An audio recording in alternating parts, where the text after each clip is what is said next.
State now here on Kiwi. The Radio Wammo Breakfast.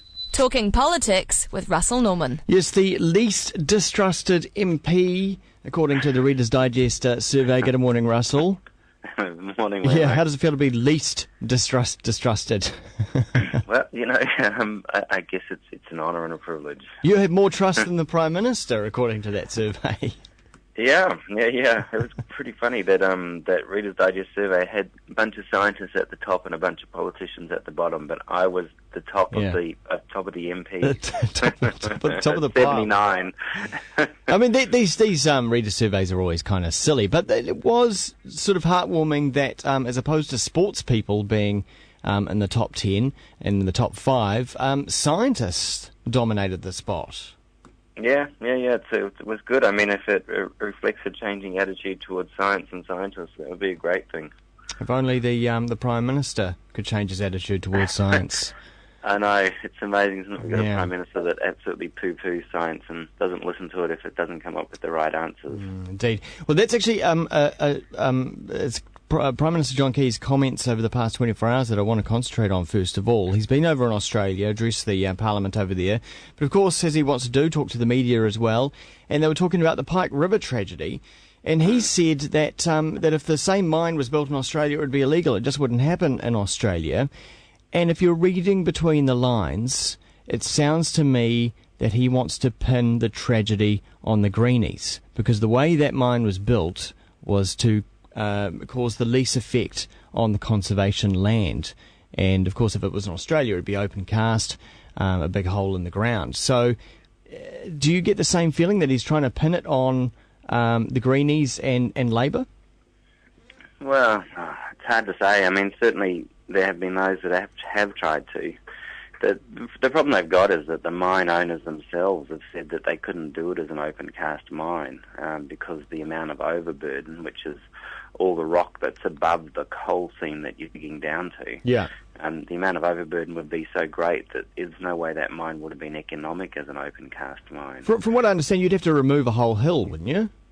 A lot of hills to get at it. Yeah. And I mean, the thing is there was nothing to stop them building further escape hatches. And in fact, the plan was, as the mine expanded into the seam, that they were going to pop up a number of escape hatches into the national park, and they got approval to do that, but they just hadn't built any yet. They only had that vent, so that meant that there was nowhere else to get out. But it seems to me that John Key has made the first steps into turning this tragedy, and many lives were lost. It's a tragedy, turning it into a political football. Well, there's been a number of elements where this has been a political football, so this is just another one.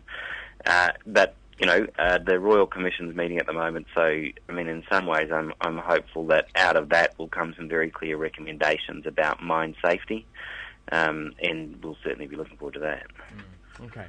On to another issue. The news this morning that China, who we have a free trade agreement with, have decided to slap some tariffs onto some products. I don't have the details of those products in front of me, but have you heard about this? Yeah, dairy. They've been putting some tariffs on dairy. This is surprising with a country we're meant to have so-called free trade. I mean, what is free trade if there's all these conditions slapped on products?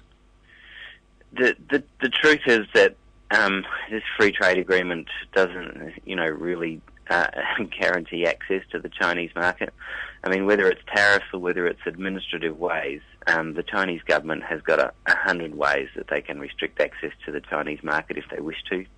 And so, obviously, they've been concerned about the impact on their dairy sector of the huge dairy imports coming from New Zealand. Now, the thing is the reason why we're selling heaps of dairy to China has absolutely nothing to do with the trade deal. It's everything about the melamine scandal. Right. Chinese parents want safe infant formula. Yep.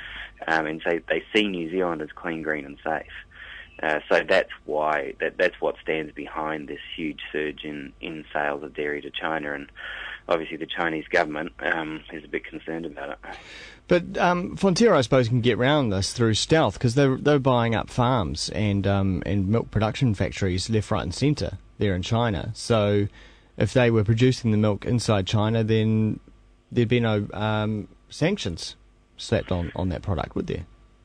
That's probably true, but for a start, they can't buy land. They can only lease it in China, Okay. and so they've got it's pretty limited what they've got there now. There's no way they could, supply the amount of milk powder we're putting into China at the moment with the farms they've got in China, which are pretty limited. So they do need to export from New Zealand. The thing is that, I mean, in terms of the whole rhetoric we get constantly about these trade deals, about how they're the answer to everything, it's just completely false. I mean, the amount of dairy we're selling to China now has nothing to do with the trade deal. The Australian Productivity Commission put out a report on the Australia-United States free trade deal and said it had negative economic consequences for Australia because the trade deficit has increased in Australia every year since. So the trade deals are ideological and about restricting the ability of governments to regulate more than they're economic. It is true. I can't think of hearing any success stories to do with this free trade deal. There doesn't seem to have been any yet. I mean, no doubt there are some. There must be. One would assume.